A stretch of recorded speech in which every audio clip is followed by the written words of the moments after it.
Hi hello பேசி வாட்சிங் கோடைமன் with Haris and Bharath. So இன்னைக்கு நம்ம கூட புதுசா ஒருத்தர் தேங்க்ஸ் இருக்காரு. எப்படி ஆஸ்தனா சேனல்ல ஒரு கேவி இருக்காரோ அது மாதிரி நம்ம சேனலுக்கு புதுசா நம்ம ஜிவி வந்திருக்காரு. Yes, welcome Sujith GV bro. Welcome welcome bro. எப்படி கேவிகே ஆஸ்தனா சேனல்ல அமோக வரவேற்பு கிடைச்சதோ அந்த மாதிரி நம்மளோட கொலாபரேஷனுக்கும் எனக்கு ஒரு பெரிய வரவேற்பு கிடைக்கும் அப்படின்னு எதிர்பார்க்கிறேன். பை தி வே, நாங்க இந்த கொலாப் பண்றதுனால நவம்பர்ல நாங்க ஒரு பர்சனோட கொலாப் பண்ணுவோம் அப்படின்னு நாங்க வச்சிருந்தோம் சப்ஸ்கிரைபரோட. அது கேன்சல் ஆகாது, சரிங்களா? இரஸ்பெக்டிவ் ஆஃப் நம்ம அது பண்ணுவோம். இவர் நம்ம சேனல் ஆட் இருக்காரு. இவரை பத்தி உங்களுக்கு நிறைய பேருக்கு தெரிஞ்சிருக்கும். ஆப்வியஸா பயங்கர ஒரு இன்ஸ்டாகிராம் செலிபிரிட்டி தான். நிறைய கிரிக்கெட் ரிலேட்டடா காமெடி கண்டென்ட்ஸ் எல்லாம் நிறைய பாத்துருப்பீங்க. வரவேற்பு கிடைக்கிற மாதிரி இருந்தா கூட இப்படி எல்லாம் கூட்டுறீங்கன்னு நினைக்கிறேன். ஸோ எப்பவுமே நம்ம சேனல்ல ஏதாவது ஒரு டாபிக் எடுத்துட்டு அதை பத்தி ஒரு 30-40 நிமிஷம் பேசுவோம். ஆனா இந்த வாட்டி ஒரு 4 டாபிக் எடுத்திருக்கோம். ஆனா லென்த்தால பேச போறது இல்லை, எங்களோட கருத்துக்களை மட்டும் சொல்லிட்டு ஷார்ட்டா கன்ஃபார்ம்ஸ் எல்லாம் இருக்கோம். ஸோ ஃபர்ஸ்ட் எடுத்தோன்னே India versus south Africa test squad release பண்ணிருக்காங்க.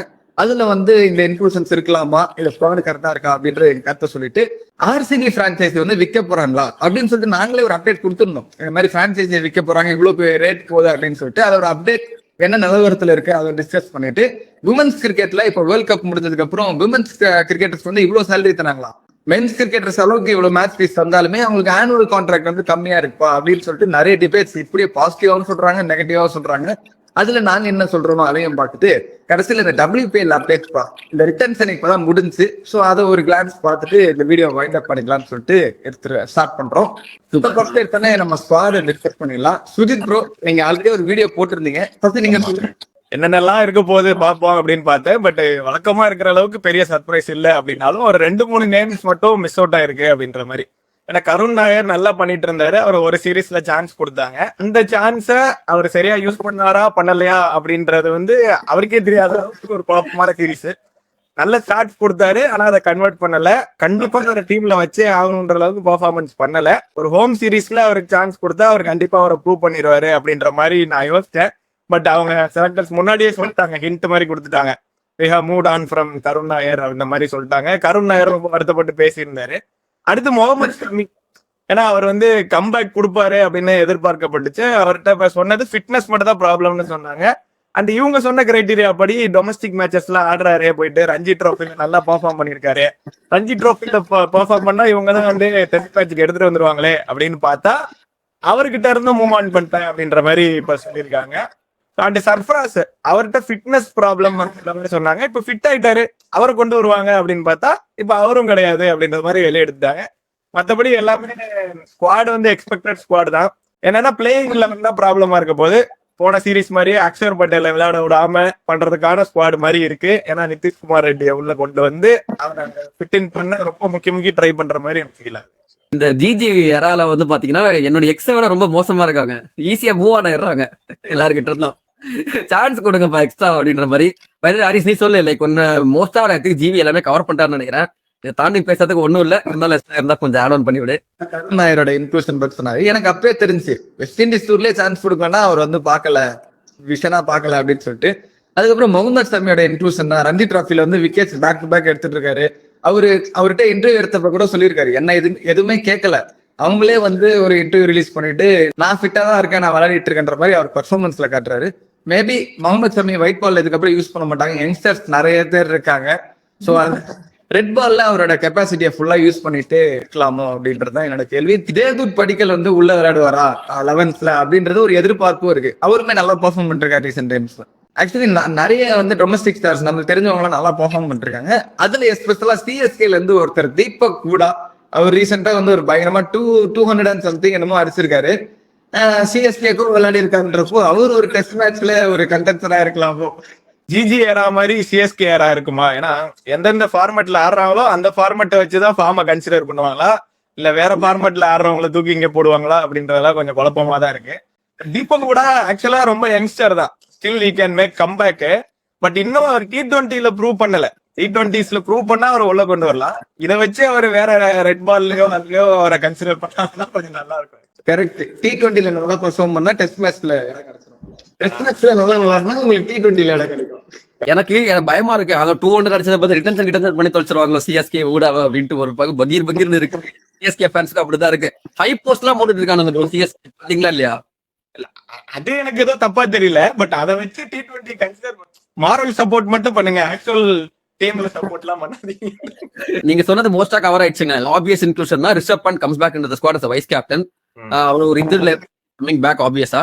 அதை தாண்டி எனக்கு இந்த ஸ்குவாட் வந்து நான் சாட்டிஸ்ஃபைடுங்க. ஏன்னா எனக்கு வந்து நான் அடாப்ட் ஆயிட்டேன். இதுதான் இருக்க போகுதுன்னு வந்து தெரிஞ்சிருச்சு.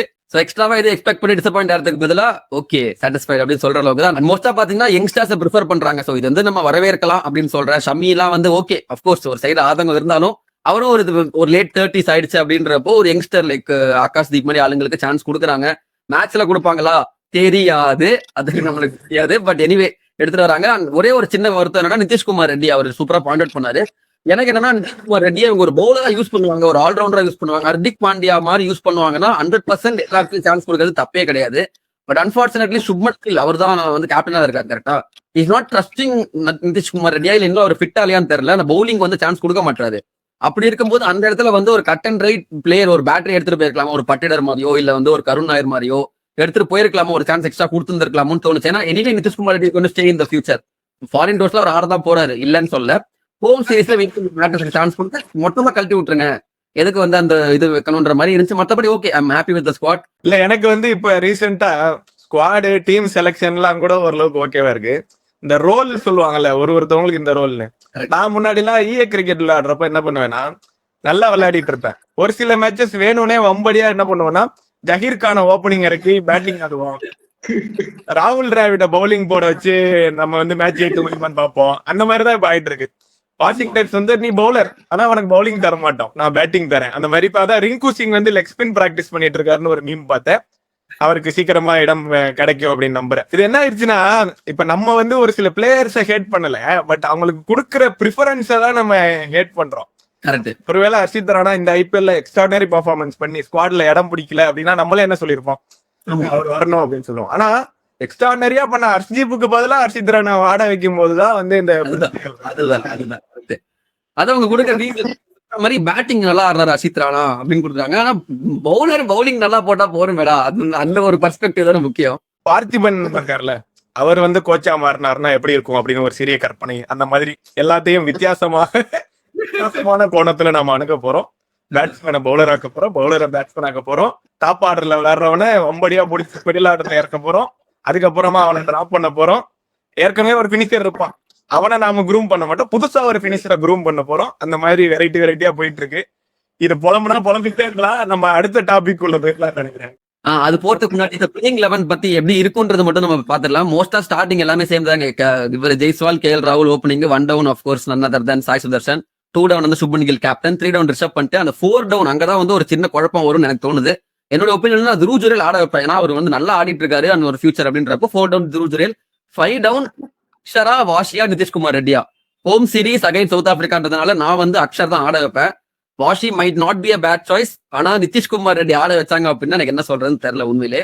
அதுக்கப்புறம் 6 டவுன் அஃப்கோர்ஸ் ஜடேஜா, அது கொஞ்சம் மேபி ப்ரொமோட் பண்ணுவாங்க ஆப்வியஸா. லைக் நான் பேட்டிங் ஆர்டர் சொல்ல ஜஸ்ட் டீம் எப்படி இருக்கும்னு சொல்றேன். 7 down Kuldeep, 8 down Bumrah, 9 down Siraj, இப்படிதான் வந்து இருக்கும் நான் நினைக்கிறேன்.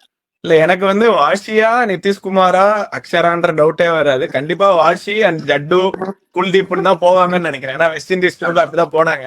பட் இந்த டீம்ல எப்படியாவது அக்ஷரை ஃபிட் இன் பண்ணிட்டா ஒரு ப்ராப்ளமும் இருக்கு, நல்லதும் இருக்கு. என்னன்னா நிதிஷ்குமார் ரெட்டி இருந்தாருன்னா அவருக்கு பவுலிங் கொடுக்கலன்னா யாரும் எதுவும் கேட்க போறது இல்ல. அந்த மாதிரிதான் யோசிக்கிறாங்க இவங்க. பட் அக்ஷர் பட்டேல் உள்ள கொண்டு வந்தா 4 ஸ்பின்னர் ஆயிருச்சு அப்படின்னா கண்டிப்பா அதுல 2 பேர் அண்டர் போல்டா போவாங்க. அப்ப கேப்டன்சி ஸ்கில்லோ இல்ல அவரோட சாய்ஸஸோ நிறைய கொஸ்டின் பண்ணப்படும். சோ அந்த ப்ராப்ளம் இது பண்றதுக்காகவும் இப்படி பண்றாங்கன்னு நினைக்கிறேன். இன்னொரு அஸ் அ பேட்டரா பார்த்தாலும் ஹோம் கண்டிஷன்ஸ்ல நிதிஷ்குமார் ரெட்டியோட அக்ஷர் பட்டேல் பெட்டர் பேட்டர் தான். கண்டிப்பா நிதிஷ்குமார் ரெட்டியோட ரோல் வந்து அவே டூர்ஸ்ல கண்டிப்பா தேவை. ஏன்னா அந்த மாதிரி ஒரு பிளேயர் நமக்கு இல்லவே இல்லை. முன்ன சொன்ன மாதிரி இந்த குழப்பம் தான் வரப்போகுது. எனக்கு அக்ஷர் பட்டேல் எல்லாம் மிஸ் அவுட் பண்ண போறாருன்னு தோணுது போன சீரிஸ் மாதிரி. நீங்க சொல்ற மாதிரி பார்த்திபன் தான் இப்ப வந்து கோச்சா இருக்காரு, என்ன வேணா நடக்கலாம் சரிங்களா. திடீர்னு ஆகாஷ் தீப் வந்து உள்ள வர வாய்ப்பு இருக்கு. ஒரு 5 டவுனா வந்து ஒரு பினிஷரா அவர் வேற batting ability, Virat Kohli bad எடுத்துட்டு வந்து சொல்லிட்டு அந்த இன்க்ளூஷன் அடுத்து ஆர்சிபி ஃபேன்ஸ் எப்படி நிக்க போறாங்களா அப்படின்னு சொல்லிட்டு பரவாயில்ல நிறைய ஆர்சிபி ஃபேன்ஸ் வந்து வெயிட் பண்ணிட்டு இருக்கீங்க அப்டேட். அதை பத்தி பார்த்து சொல்றேன்.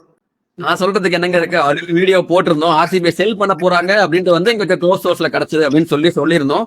அதே மாதிரி இப்போ நேத்தி வந்த நியூஸ் டிஆர்கியோ அவங்களோட பேரண்ட்ஸ் ஃபிரான்சைஸ் வந்து going to sell RCB March 31 தான் வந்து டெட்லைன், இதுக்குள்ள வந்து சேல் பண்ணும் அப்படின்னு சொல்லியிருக்காங்க. அது வெரி கான்ஃபிடென்ட் ஆப்டிமிஸ்டிக்கா வந்து இந்த பிரான்சைஸ் சேல் ஆயிரும் அப்படின்ட்டு வந்து அவங்களும் அனௌன்ஸ் பண்ணிருக்காங்க. அதுலயும் வந்து யார் வாங்க போறாங்க, எவ்வளவு பிரைஸ்க்கு வேல்யூவேஷன் இருக்கு எல்லாமே நம்ம வீடியோ போட்டிருக்கோம். இன்கேஸ் நீங்க பார்க்கல அப்படின்னா ஐ பட்டன்ல கொடுத்துறோம், செக் பண்ணி பாருங்க. சுஜித் ப்ரோ சொல்லுங்க. என்னன்னா நம்ம நம்ம வந்து கிரிக்கெட்டை ஒரு கிரிக்கெட் பாயிண்ட் ஆஃப் வியூல இருந்து மட்டும் பாக்குறோம். பட் ஆல்ரெடி இந்த பிசிசிஐன்றதே வந்து ஒரு பிரைவேட் பாடி தானே. அதை அந்த டாபிக்குள்ள நம்ம அடுத்து இந்த விமன்ஸ் கிரிக்கெட் வரும்போது போவோம். இங்க பார்த்தா ஐபிஎல்ன்றது ஒரு பிசினஸ் பாயிண்ட் ஆஃப் வியூல இருந்து மக்களும் ஃபேன்ஸுமே கொஞ்சம் பார்க்கணும்னு நினைக்கிறேன். ஏன்னா ரொம்ப எமோஷனலா பார்த்து ஒரு கட்டத்திலயும் டிஃபெண்ட் பண்ணி இன்னும் எங்கால எப்படி தெரியுமா அப்படி தெரியுமான்னு சண்டை போட்டு பர்சனலா அடிச்சுக்கிட்டு கொலை நடந்ததெல்லாம் கூட நம்ம பார்த்திருக்கோம். பட் இங்க பாருங்க அழகா பார்ப்பாங்க, எப்படி ஒரு ஷேரை வந்து எப்படி எப்போ இன்க்ரீஸ் ஆகுதோ அந்த நேரத்துல வந்து கரெக்டா வித்துட்டு மூவ் ஆன் பண்ணிட்டு போயிடணும் அப்படின்ற மாதிரி பாக்குறாங்க. அண்ட் இப்ப வந்து இல்லதான் கப்பு ஜெயிச்சு ஒரு கிரிக்கெட் ஆனாலும் சில ப்ராப்ளம்ஸும் உள்ள இருக்கு. ஏன்னா அந்த ஸ்டாம்பட் நடந்தது கொஞ்சம் இஷ்யூஸும் இருக்கு. ஸோ அதுல இருந்தும் அப்படியே நம்ம எதுக்கு அதெல்லாம் இப்போ ஃபேஸ் பண்ணிட்டு அப்படின்ற மாதிரி மூவ் ஆன் ஆகிற மாதிரி தான் இருக்கு. ஸோ ஃபேன்ஸும் அதை புரிஞ்சுக்கணும். கொஞ்சம் அது கேமா பார்க்கலாம், ரொம்ப இன்வால்வ் ஆகி அப்படியே முட்டு கொடுத்து உள்ள பூந்து உங்களோட பாசிட்டிவ்லாம் அடிச்சுக்கிட்டு அந்த மாதிரிலாம் பண்ண வேண்டிய அவசியம் இல்லைன்றதுக்கு இது ஒரு எக்ஸாம்பிள். ஆல்ரெடி நம்ம ஒரு ஹர்திக் பாண்டியா எக்ஸாம்பிள் ஒன்று பார்த்தோம். அதெல்லாம் பண்ணாலும் தெரிஞ்சிருக்கும் இது பியூர்லி பிசினஸ் தான் அப்படின்றத கொஞ்சம் தெரிஞ்சுக்கணும். இப்படி சொல்லிட்டு நம்ம என்ன பண்ண போறோம், ஐபிஎல் பாக்குறப்போ நம்மளே அடிச்சுட்டு தான் இருக்க போறோம். அது வேற விஷயம். அது சொல்றேன், ஒரு ஃபன்னி பேண்டரா இருக்கிறதுக்கும் அது என் ஸ்ட்ரெஸ்ஸை குறைக்குது, நான் சும்மா சண்டை போட்டுக்கிறேன்னு இருக்கிறதுக்கும் அவ்வளவுதான்டான்னு சொல்றதுக்கும் அவ்வளவுதான்டான்னு சொல்லி ஒரு கட்லி எடுத்து வெட்டுறதுக்கும் வித்தியாசம் இருக்குல்ல. அந்த டிஃபரன்ஸை புரிஞ்சுக்குவாங்கன்னு சொல்றேன். கரெக்ட். ஸோ ஓகேங்க, அடுத்து வந்து விமன்ஸ் கிரிக்கெட்ல அந்த சேலரி இஷ்யூ தாங்க. இதுதான் நாங்கள் வந்து மெயினா பேசணும்னு சொல்லிட்டு தான் இந்த டாபிக்கே இருக்கும். ஃபர்ஸ்ட் சுஜித் ப்ரோ நீங்க சொல்லுங்க. ஆமா, ஏன்னா நான் வந்து ஒரு வீடியோ போட்டிருந்தேன். ஆக்சுவலா நான் அதை எந்த பாயிண்ட் ஆஃப் வியூல இருந்து போட்டிருந்தேன்னா, விமன்ஸ் கிரிக்கெட்டருக்கு ஈக்குவல் சேலரி வேணும்ன்ற மாதிரி கூட அந்த வீடியோல நான் போடல. ஆல்ரெடி கேட்கறது அவங்களோட உரிமை. ஆனா கேட்டுட்டு அவங்க ஒழுங்கா பெர்ஃபார்ம் இல்லைன்னா நீங்க என்ன சொல்றீங்கன்னா, இவங்களுக்கு வந்து இந்த ஆட்டம் ஆடிட்டு இவங்களுக்கு வந்து இது கேக்குது, கோ டு கிச்சன் உமன் அப்படின்ற மாதிரி போடுறத நான் போட்டிருந்தேன். ஏன்னா மென்ஸ் கிரிக்கெட்டுக்கு இப்ப பிரச்சனை வந்தா இதுக்கு முன்னாடி எல்லாம் நம்ம பார்த்திருக்கோம், வீட்டை போயிட்டு கொளுத்துறது பண்றது, இப்பயும் இன்ஸ்டாகிராம்ல சில இதெல்லாம் நடக்குதுனாலும் ஒரு விமன் வந்து ஒரு ஸ்போர்ட்ஸ்குள்ளேயோ எதுக்குள்ளேயோ வரும்போது கூட அவங்களுக்கு பர்சனலா கேரக்டர் அசாசினேட் பண்றதோ இல்ல ஒரு ஜெண்டர் ஸ்டீரியோ டைப் பண்ணி நீ கிச்சனுக்கு போ, நீ எல்லாம் இதுக்கு விளையாட வர, உனக்கு எல்லாம் சம்பளம் தேவையா நீ அப்படின்னு சொல்றதோ இல்ல அதை ஒரு மென்ஸ் கிரிக்கெட்டோட ஈக்குவேட் பண்ணி இவங்க பெரிய விராட் கோலி 18 போட் அந்த மாதிரி சொல்றது இருக்கு.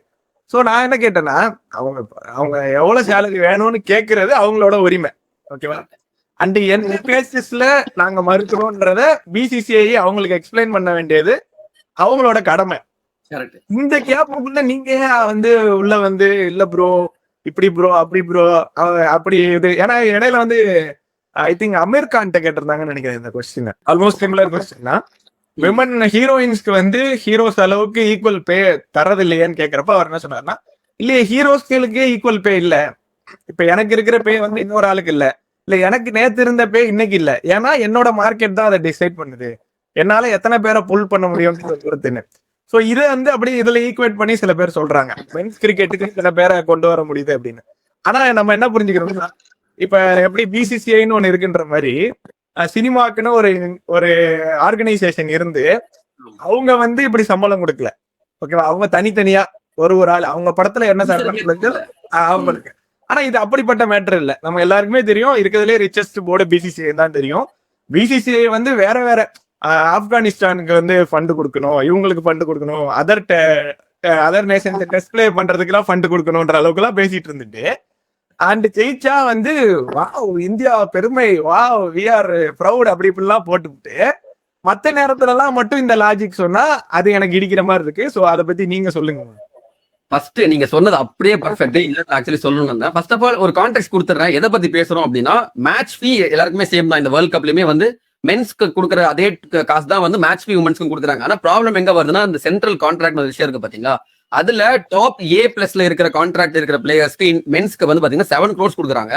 அதே ஈக்குவலன்ட்ல இருக்கிற உமன்ஸ்க்கு பாத்தீங்கன்னா 50 lakhs தான் கொடுக்குறாங்க. ஸோ ஆமா 50 lakhs 30 lakhs 20 lakhs தான் இருக்கு. அங்க வந்து பாத்தீங்கன்னா 752 நினைக்கிறேன். அந்த மாதிரி வந்து டயர் குறையுது. அந்த பிராண்ட் என்டார்ஸ்மெண்ட்ஸையும் நம்ம பாக்கணும். அது வந்து நீங்க புல்லிங் பவர் வச்சு வருதுன்னா ஓகே. விராட் கோலிக்கு ஒரு புல்லிங் பவர் இருக்குன்னா அவருக்கு ஒரு பிராண்ட் காசு வரும். இன்னும் அந்த அளவுக்கு விமன்ஸ் கிரிக்கெட்டுக்கு அந்த அளவுக்கு வரலன்னு இருக்கப்ப சப்போர்ட் பண்ண வேண்டியது இவங்களோட கடமையோ அப்படின்ற மாதிரி தோணுது. ஆக்சுவலா கரெக்ட் தான். நம்ம பிராண்ட் என்டார்ஸ்மெண்ட்ஸ் வரைக்கும் கூட நம்ம போவேனா. இப்போ ஆக்சுவலி இங்க ஒரு சின்ன விஷயம் இருக்குங்க. இப்போ நிறைய பேர் என்ன சொல்றாங்கன்னா, நீங்க சொல்றதா லைக் வந்து ரெவென்யூ வந்து ஜென்ரேட் பண்ணல, உமன்ஸ் கிரிக்கெட் வந்து மென்ஸ் கிரிக்கெட் அளவுக்கு ரெவன்யூ ஜெனரேட் பண்ணல யாருமே பார்க்கல. அப்புறம் எப்படி உமன்ஸ்க்கு வந்து ஈக்குவலா கொண்டு வர முடியும்? What you bring in is what you get அப்படின்ற வந்து ஒரு கான்செப்ட் போகுது. நான் என்ன கேட்கறேன் அப்படின்னா, நீங்க வந்து ஒரு கவர்மெண்ட் எடுத்துக்கோங்களேன். இப்போ வந்து ஒரு தமிழ்நாடு கவர்மெண்டா இருக்க தமிழ்நாடு வச்சுக்கோங்க. ஜிடிபி வந்து நம்ம அதிகமாக வச்சிருக்கோம் சரிங்களா. இதே வந்து கம்பேர்ட் டு யூபி வந்து ஜிடிபி கம்மி தான் சரிங்களா. ஆனா அவங்க பிரிச்சு கொடுக்குறப்ப அலோகேட் பண்றப்ப ஃபண்ட் அலோகேட் பண்றப்ப என்ன பண்ணுவாங்கன்னா, யூபிக்கு வந்து அதிகமா பண்ணுவாங்க, தமிழ்நாடுக்கு வந்து கம்மியா பண்ணுவாங்க. அது ஏன் அப்படின்னா யூபி வந்து கொஞ்சம் பெரிய ஸ்டேட் அப்படின்ற மாதிரி. சோ அந்த ஸ்பிளிட் பண்றது வந்து பாத்தீங்கன்னா கவர்மெண்ட் சைட்லயே அப்படி பண்றாங்க அப்படின்றப்போ ஏன் இந்தியா ஒரு பிசிசிஐ இருக்கிறப்போ அதை பண்ணக்கூடாது அப்படின்றத நான் கேள்வி. மென்ஸ் வந்து அதை கொண்டு வராங்க கரெக்ட், பட் உமன்ஸ் வந்து இன்க்ரீஸ் ஒரு இம்ப்ரூவ் ஆகணும் அப்படின்னா வந்து ஸ்பிளிட் பண்ணி கொடுக்கலாம்ல. அப்ப நீங்க ஒரு கேள்வி கேட்கலாம், ப்ரோ பிசிசிஐ வந்து கவர்மெண்டே கிடையாது ப்ரோ, அது வந்து பிரைவேட் ஆர்கனைசேஷன் ப்ரோ சிரிப்பீங்க. ஓகே நல்ல கேள்வி. அப்ப நீங்க என்ன சொல்லணும்? ஒரு மேட்ச் ஒரு வேர்ல்ட் கப் உமன்ஸ் அடிச்சிட்டாங்க அப்படின்னா பிசிசிஐ வந்த வேர்ல்ட் கப்னு சொல்ல வேண்டியதானே. ஏன் வந்து India is very proud to be an Indian வந்த வேர்ல்ட் கப்னு ஏன் வந்து பெருமை பீட்டிக்கிறீங்க? ஏன் ப்ரௌடா சொல்லணும்னா வந்து இந்தியான்ற டேக் யூஸ் பண்ணிக்கிறீங்க. ஆனா ஒரு சேலரி வந்து ஸ்பிட் பண்ணி கொடுக்கணும் அப்படின்றப்போ நீங்க அதை கொண்டு வர மாட்டீங்க. பிசிசிஐ வந்து பிரைவேட் ஆர்கனைசேஷன் கொண்டு வரீங்க அப்படின்னா தட்ஸ் நாட் ரைட் என்ன பொறுத்த வரைக்கும். சோ இந்த ஒரு விஷயத்தை நான் அட்ரஸ் பண்ணணும்னு நினைச்சேன். கரெக்ட். ஏன்னா விக்கிறதே பேட்ரியாட்டிசத்தை வச்சுதான் மேட்சஸ் விக்கிறாங்க. சோ அதுக்கான சேலரி கொடுக்கும்போது மட்டும் அந்த பேட்ரியாட்டிசம் ஆங்கிள் வராம பிரைவேட்னு சொன்னா சரி வராது. அண்ட் நீங்க அதை கரெக்டா சொன்னீங்க. கவர்மெண்ட்ல எந்த ஸ்டேட் இன்னும் க்ரோ ஆகலையோ அந்த ஸ்டேட்டுக்கு தான் அதிகமா காசு தருவாங்க. சோ அந்த மாதிரிதான் இங்க பாக்கணும். எனக்கு ரொம்ப அஃபண்ட் ஆனது இதுதான். ஒருத்தவர் வந்து போட்டிருந்தாரு, இப்போ மித்தாலி ராஜ் வந்து ஏதோ ஒரு ஃபைனல்ஸ் ஆடுறப்ப அவங்களுக்கு எல்லாம் 1000 rupees per மேட்ச் தான் வந்ததுன்னு போட்டப்ப அந்த 1000 rupeesம் மென்ஸ் கிரிக்கெட்ல அந்த ப்ராஃபிட்ல இருந்து தான் கொடுத்தாங்க ஜாஸ்தி அப்படின்னு ஒரு கமெண்ட் பார்த்தேன். எனக்கு என்னன்னா, உங்களுக்கு ஏன் இவ்வளவு கோவம் வருது, உங்களுக்கு ஏன் இது வருதுன்றதுதான் எனக்கு கேள்வியா. இதுல இந்த அந்நியன் படத்தை வரும்ல, கம்ப்ளைண்ட் கொடுத்தாலும் அதை வாங்கி படிச்சது ஒரே ஆளா. அந்த மாதிரி அந்த கமெண்ட் போட்ட ஒருத்தரும் இப்ப வந்து உமன்ஸ் கிரிக்கெட் ஜெயிச்ச உடனே ஃபீலிங் ப்ரௌட்னு போட்டது ஒரே ஆளா தான் இருப்பாங்க எடுத்து பாத்தீங்கன்னா. கரெக்ட். ஹரிஷ் ப்ரோ நீங்க சொல்லுங்க, உங்களுடைய பாயிண்ட் ஆஃப் சொல்லுங்க. ஒரே கேம் தான் விளையாடுறாங்க. இதுல வந்து பிரிவினன்றது நீங்க அந்த பிராண்டு அந்த இவ்வளவு ரெவன்யூ வருது அப்படின்னு சொல்லிட்டு பிரிக்காம ஸ்போர்ட்ஸா பார்த்து அதுல இருக்கிற காசு தானே இப்ப கொடுக்க போறாங்க. இல்லாத காசா இப்ப வச்சிருக்க பட்ஜெட்ல இருந்தா எடுத்து கொடுக்க போறாங்க சேலரி அப்படின்ற பட்சத்துல ஃபர்ஸ்ட் மேட்ச் ஃபீஸ் வந்து நீங்க ஈக்குவலா கொடுக்கணும்னு நினைச்சப்பே அது ஒரு நல்ல இனிஷியேட்டிவ் தான் படிப்படியா வர்றதுக்கு. அதுலயே நம்ம வந்து கிரிட்டிசிசம் இந்த மேட்ச் ஃபீஸே வந்து எங்க மென்ஸ் டீமோட ரெவன்யூல இருந்தா கொடுக்குறாங்க, பிச்சை போடுறாங்க அப்படின்னு சுஜித் ப்ரோ சொன்ன மாதிரி தான் வந்து நிறைய டாஸ்க் போயிட்டு இருந்துச்சு. ஆனா படிப்படியா இதை வந்து அந்த கான்ட்ராக்ட் மாத்துறது உடனே மாத்தினா நிறைய சர்ச்சைகள் கிளம்பும். மேபி இந்த மேட்ச் ஃபீஸ் வந்து படிப்படியா கொஞ்சம் கொஞ்சமா அந்த கான்ட்ராக்டை ஏத்துனா ஒரு பெட்டரா இருக்கும் அப்படின்றதுதான் என்னோட கருத்து. கேட்கறதே தப்பு அப்படின்னா உங்களுக்கு என்ன பிரச்சனையா இருக்குன்னா, ஒருவேளை எல்லா இடத்துலயும் இதை கேட்டாங்கன்னா என்ன பிரச்சனை இல்ல, உங்க கம்பெனில வேலை பாக்குறவங்க இதை கேட்டுட்டா என்ன ஆயிரும்ன்ற பயம் தானே தவிர நீங்க இதுக்கு ஆன்சர் பண்ற பொசிஷன்ல இல்ல. அவங்க கேட்கறது அவங்களுடைய, நீங்க சொன்ன மாதிரி பிரைவேட் ஆர்கனைசேஷன் அவங்களோட பாஸ் கிட்ட கேக்குறாங்க, நாங்க இவ்வளவு எங்களுக்கு சம்பளம் கொடுங்கன்னு அவங்க கேக்குறாங்க. கொடுக்கவாமா கொடுக்க வேணாமான்னு அவங்க முடிவு பண்ணிப்பாங்க. அவங்க எவ்வளவு கொடுத்தா நான் திருப்பி இந்த கம்பெனில இருக்கலாம் இல்ல நான் வேற ஏதாவது ப்ரொடெஸ்ட் பண்ணலாமான்றத அவங்க முடிவு பண்ணிட்டு. ஆனா ஒரு கேள்வி கேட்ட உடனே உங்களுக்கு கோவம் வருது அப்படின்னா நீங்களும் ஏதோ இதுக்கு பாதிக்கப்பட்டுருவீங்களோன்னு உங்களுக்கு பயம் இருக்கு. இல்ல இது நியாயம் இல்ல, இதை இப்பவே அமுக்கிடணும் அப்படின்னு நீங்க ரொம்ப பேனிக் ஆகுறீங்கன்றதுதான் என்னுடைய வாதமா இருக்கு. ஆக்சுவலா நிறைய பேருக்கு ஆக்சுவலி இந்த மென்ஸ் கிரிக்கெட் உமன்ஸ் கிரிக்கெட் ஈக்குவலா பார்க்கக்கூடாது, நான் மென்ஸ் கிரிக்கெட் எப்பவுமே மேல உமன்ஸ் கிரிக்கெட் கீழன்ற மாதிரி அவங்க இந்த சேலரி இதுல பாக்குறப்ப அந்த கருத்து சொல்லப்போ தெரியுது நம்மளுக்கு. இல்ல எனக்கு இந்த சேலரி இதை கூட விட்டுறலாம். ஃபாஸ்டஸ்ட் டெலிவரி இன் விமன்ஸ் கிரிக்கெட்னு ஒரு வீடியோ இருந்துச்சு ஓகேவா. அதுல யாரோ ஒருத்தவங்க சம்திங் 135 ஏதோ போட்டிருந்தாங்க, 129 135. ஒரு சில பேர்லாம் இருக்காங்க சவுத் ஆப்பிரிக்கன் பவுலர்ஸ், சில பேர்லாம் கொஞ்சம் ஃபாஸ்டா இருப்பாங்கன்னு வச்சுக்கோ. அதுல வந்துட்டு ஈவன் அவர் slowest bowler bowls 135, even Marnus லபுஷேனே bowls 135 bouncer, even Krunal Pandya the spinner bowls 120. என்ன கம்பேரிசன் இது? என்ன எனக்கு ஒண்ணுமே புரியல. அவங்க ஒருத்தவங்களுக்கு ஒரு பிசிக்கல் ஸ்ட்ரென்த்தஸ் இருக்கு, ஒரு இது இருக்கு. அதையும் இதையும் இவ்வளவு டைரக்டா கம்பேர் பண்ணி இவ்வளவுதான் அறிவு இருக்குன்னா இப்படிப்பட்டவங்க எல்லாம் இதெல்லாம் பதில் சொல்றாங்கன்னா அதெல்லாம் நம்ம அவ்வளவுதான் எடுத்துக்கணும்னு அவசியம் இல்லை. அவ்வளவுதான் அவசியம் இல்ல. சரி ஓகேங்க. நெக்ஸ்ட் இந்த WPL ரிட்டர்ன்ஸ் இப்போ ரீசெண்டா முடிஞ்சது. Bharat what you take on it? எந்த டீம் வந்து ஃபர்ஸ்ட் ஆரம்பிக்கலாம்? சோ எஸ் நேத்து வந்து ரிட்டன்ஷன் லிஸ்ட் வந்துச்சு. நிறைய சர்ப்ரைசஸ்ங்க. லைக் வந்து 5 டீமே வந்து நான் ஒரு வகையில சர்ப்ரைஸ் பண்ணா இன்னொரு டீம் இன்னொரு வகையில வேற லெவல்ல சர்ப்ரைஸ் பண்ணி வச்சிருக்காங்க.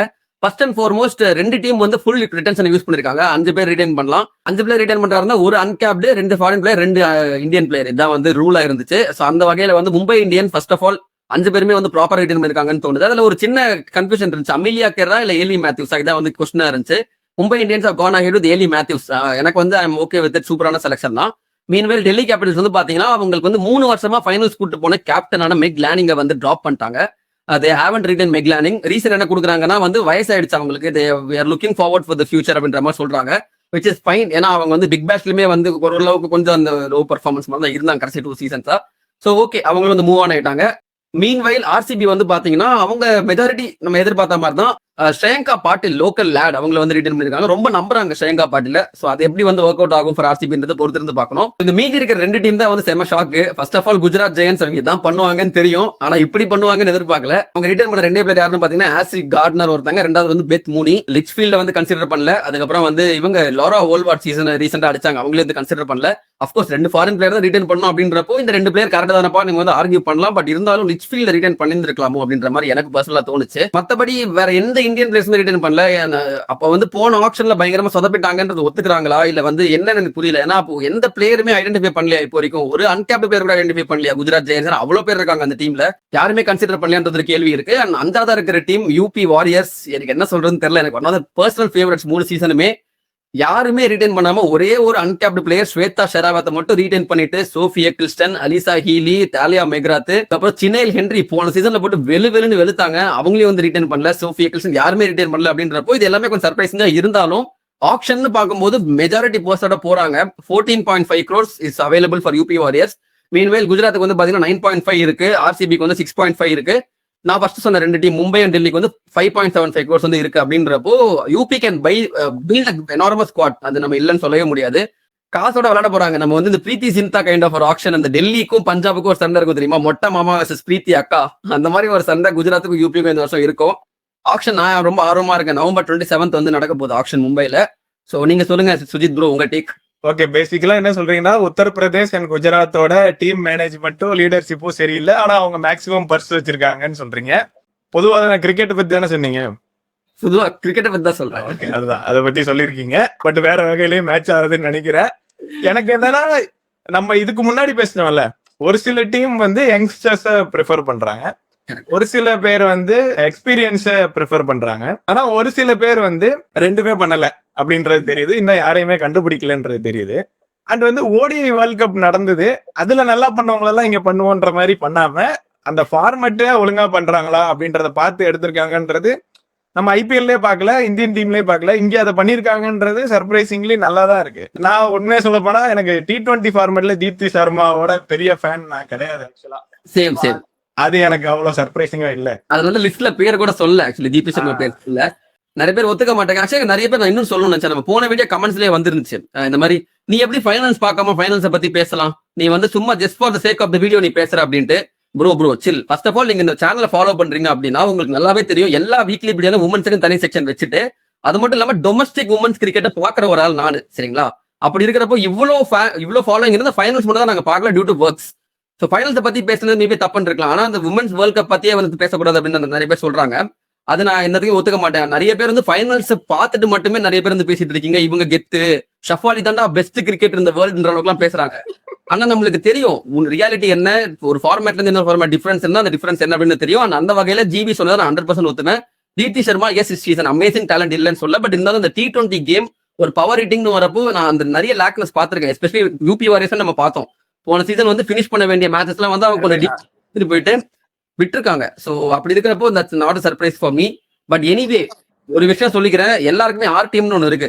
Every team can retain 1 player apart from அந்த டெல்லி அண்ட் மும்பை தவிர மீதி இருக்கிற எல்லா டீமுக்கும் அட்லீஸ்ட் மினிமம் ஒரு ஆர் டீம் இருக்கு. ஐ திங்க் யூபியுமே வந்து try to get back Deepti. ஏன்னா இப்போ அவங்க கேப்டன் இல்லைன்றப்போ they look out for captain. போன சீசன் தீப்தி சர்மா கேப்டன் பண்ணாங்க, அலிசா ஈலி இல்லாதப்போ தே might look out for them. But அந்த 3.5 கோடிக்கு வர்த்தன்றதா யோசிச்சிருப்பாங்க. First slab return slab 3.5 crores கரெக்டா? மேபி அது யோசிச்சிருக்கலாம் யூபி. நான் ஒரு பிளேயர் ரிட்டர்ன் பண்ணா இப்போ 3.5 crores கொடுக்கணும், அதை ஆப்ஷனுக்கு வந்தாலே நான் 2 கோடிக்கு எடுத்துருவேன், அந்த மாதிரி யோசிச்சிருக்கலாம்.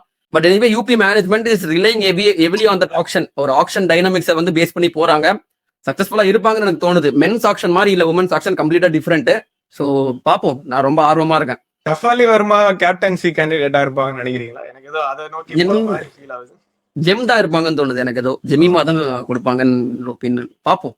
ஆனா அவங்களுக்கு இருக்கிற ஃபேன் பேஸ் கொடுப்பாங்க. அண்ட் ஆக்சுவலி இன்னொரு டாபிக்கும் நான் டிஸ்கஸ் பண்ண நினைச்சேன், பட் வீக்லி வீடியோக்காக வச்சிருந்தேன், சொல்லாமான்னு தெரியல. பட் இன்கேஸ் நம்ம நிறைய பாலிடிக்ஸ் அப்படின்னு பேசிட்டு அந்த வீடியோலே, ஸோ இதுவும் சொல்லிடுறேன். ஜெமிமா வந்து ஒரு செஞ்சுரி அடிச்சதுக்கு அப்புறம் ஒரு போஸ்ட் ஒன்று போட்டிருந்தாங்க சோஷியல் மீடியால.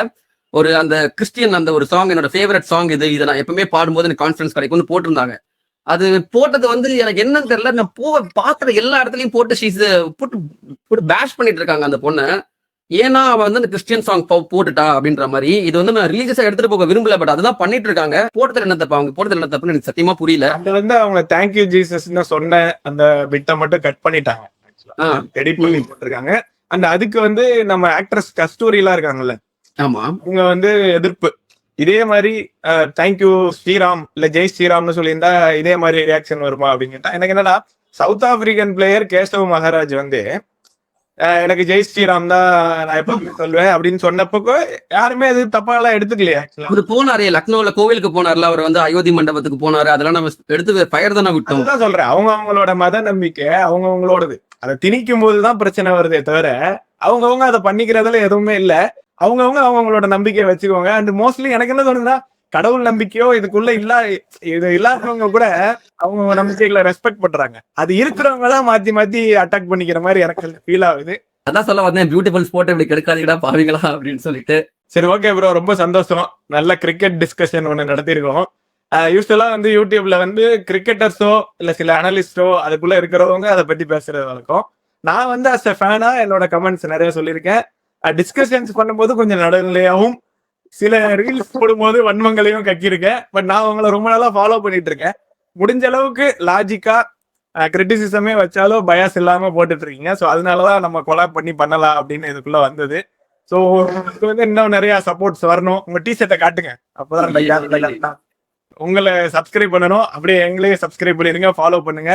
இதுக்கப்புறம் இன்னும் முடிஞ்ச அளவுக்கு நிறைய கொலாப் பண்றதுக்கு ட்ரை பண்ணுவோம். ஆமா, இவர் பெரிய லாடு அப்படின்ற அந்த இன்ஸ்டாகிராம் சேனலுக்கும் சப்ஸ்கிரைப் பண்ணிருங்க. ஏன்னா வந்து அண்ணனோட சேனல் தான். அண்ட் சுஜித் ப்ரோட இன்ஸ்டாகிராம் ஹேண்டிலும் வந்து டிஸ்கிரிப்ஷன்ல கொடுக்குறோம். ஸோ செக் பண்ணி பாருங்க, அவரும் நல்ல வீடியோஸ் எல்லாம் போட்டுட்டு இருக்காரு. அண்ட் நிறைய கொலாப்ஸ் நாங்க இந்த மாதிரி எதிர்பார்த்துட்டு இருக்கோம். யாருக்கெல்லாம் இன்ட்ரெஸ்ட் இருக்கோ அவங்களும் வந்து என் கூட ஜாயின் பண்ணலாம். So hope you guys like this video. இந்த மாதிரி இன்ட்ரெஸ்டிங்கான வீடியோஸ் நாங்க பேக் டு பேக் கொடுத்துக்கிட்டே இருப்போம். அதை நீங்க பாக்கணும்னு நினைச்சீங்கன்னா ப்ரோ சொன்ன மாதிரி ஒரு சப்ஸ்கிரைப் போட்டு விட்டுருங்க. அண்ட் ஒரு லைக்கையும் ப்ரெஸ் பண்ணி விட்டுருங்க. அப்போதான் நம்ம வீடியோ நல்லா ரீச் ஆகுமே அப்படின்னு சொல்லிட்டு சப்ஸ்கிரைபர் ஒருத்தர் சொன்னாரு. ஸோ சின்ன பசங்க நாங்க, எங்களை சப்ஸ்கிரைப் பண்ணுங்க.